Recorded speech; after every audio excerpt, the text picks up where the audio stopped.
Hey, Wilson and the rest of the Usher team. Just wanted to get over some pre-built frameworks of reports that we've done in the past for some clients.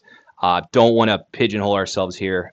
You thinking this is all we can do. One key thing to understand, as long as it's in the data, we're going to be able to visualize it at a very high level. You're going to see some of the functionality inside of Sigma Computing right now, which is a best-in-class business intelligence tool that is really head over heels better than any business intelligence tool we've used in the past based on what you can do.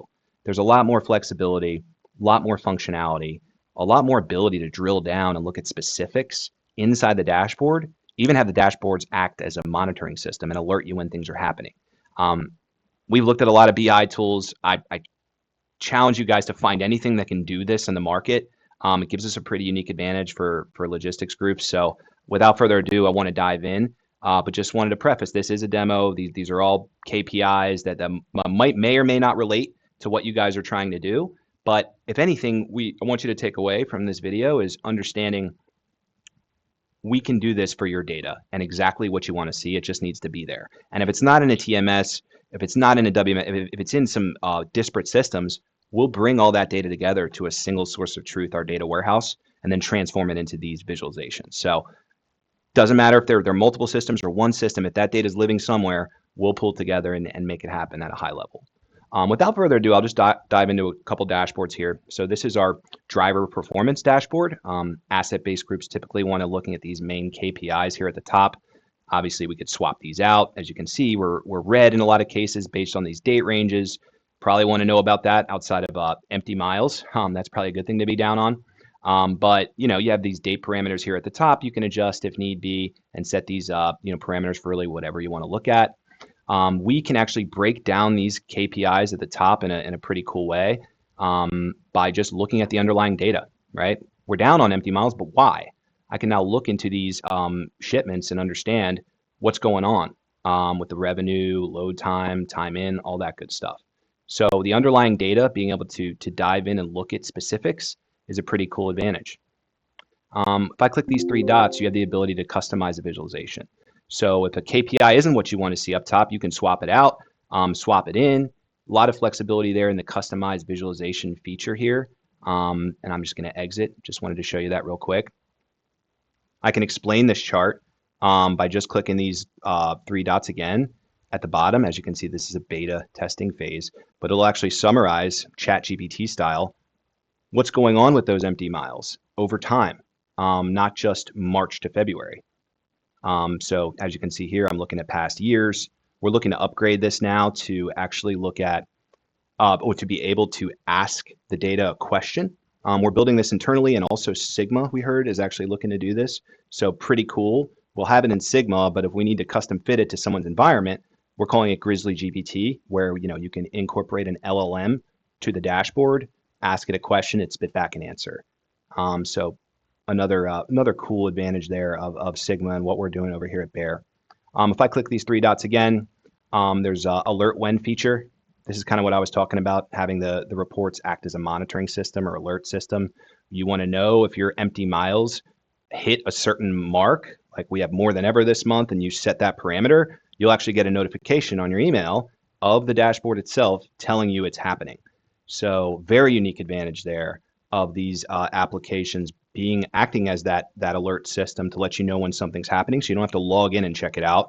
It's going to pop up on your email. You just need to send when the condition is met, what you want to see, and the column and value of that is greater or less than whatever you want the value to be, and then you'll get that notification. You just plug the email and who you want it to go to at the top. Could be leadership, operations, you get it. A couple other things here. So you can see here, again, these guys wanted to gamify the driver performance, have this act as a scorecard, so they can really kind of, I guess, drive some competitiveness with the drivers there. So you can see revenue rank, wait time rank, all that good stuff. Again, we can explain this chart here. It's going to break down the top performers, so I don't have to look at the bar chart all the time. I can just get the highlights here through the explain the chart feature. Let's look at another one. Fleet management.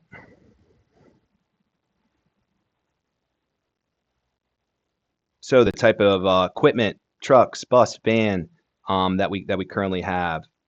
Being able to filter down by them up at the top, the year, fuel cost per year, maintenance cost per year, vehicle lifespan, utilization by hours. Again, we can click into this and see what's what. There's a lot we can do in Sigma, guys. It's just a matter of what you want to see and how you want to see it. Those were the main highlights I wanted to show you guys just inside of our reporting suite. Obviously I wanted to pick two dashboards that I thought somewhat could relate. But at the same time, this data is living somewhere.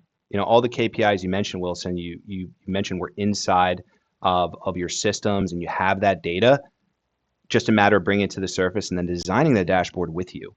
And then how you want the dashboard to look, feel, function, being able to look at different terminals and people. And, as long as it's in that data, we're going to be able to bring that to the surface and give you the answers you're looking for with a few clicks.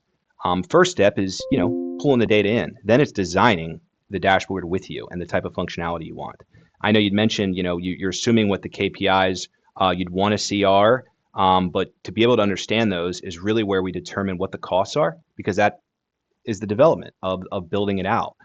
So those cost drivers are customization involved with the reports and how much data we essentially take on. How many systems do we connect to, right? Is it all in a TMS? Is it in Google Sheets and a TMS?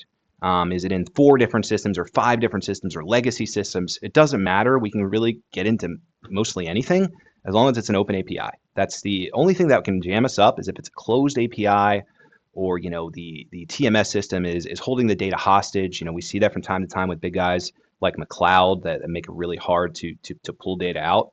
But yeah, that's what we're essentially looking to do. First step, automate the data flow, get that data flowing, and then when we have that good data, a whole lot is possible.